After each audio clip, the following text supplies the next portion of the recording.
Business തുടങ്ങാൻ പോവാണോ ഈ കാര്യം ശ്രദ്ധിച്ചോ, അല്ലെങ്കിൽ പണി കിട്ടും.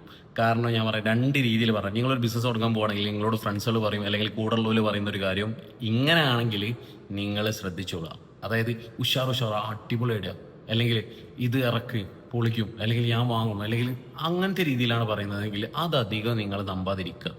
കാരണം എന്താണെന്ന് വെച്ചാൽ നിങ്ങൾ ഏത് തരത്തിലുള്ള അഭിപ്രായങ്ങളാണ് എടുക്കേണ്ടതെന്ന് വെച്ചാൽ ഞാൻ പറഞ്ഞുതരാം. ഈ ഒരു വേരിയേഷൻ മനസ്സിലായാലും വസ്തുത്തെ ഇതിനൊക്കെ പറയുന്ന വേറെ നോയ്സ് എന്ന് പറയും.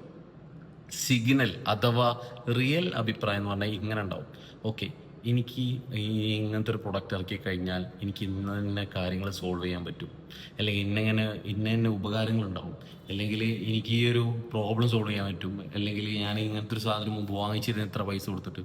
അപ്പം അങ്ങനത്തെ അഭിപ്രായങ്ങൾ കുറച്ചുകൂടി എന്താക്കുക, ഡീപ്പായിട്ട് അഭിപ്രായങ്ങൾ പറയുന്നത് നിങ്ങൾ സ്വീകരിക്കുക.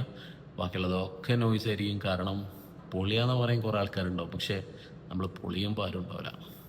പ്രാവശ്യം ഒരാളെ കാണുമ്പോൾ ചോദിക്കേണ്ട ചോദ്യം എന്ന് പറഞ്ഞാൽ ഈ ഐഡിയ ഇഷ്ടപ്പെട്ടോ എന്നല്ല ചോദിക്കേണ്ടത്. എന്താ ചോദിക്കേണ്ടത്, നിങ്ങൾ അവസാനമായിട്ട് ഇങ്ങനത്തെ ഒരു പ്രോബ്ലം ഫേസ് ചെയ്തത് എപ്പോഴാണ്, അതിന്റെ സൊല്യൂഷനാണ് ഇത് ഓക്കെ അല്ലേ, ആ രീതിയിൽ പിക്ചർ ചെയ്യുക. അല്ലാതെ ഐഡിയ ഇഷ്ടപ്പെട്ട ഷാർ എന്നേ എല്ലാവരും പറയുള്ളൂ. അപ്പോൾ ഓക്കെ, ശ്രദ്ധിക്കുക.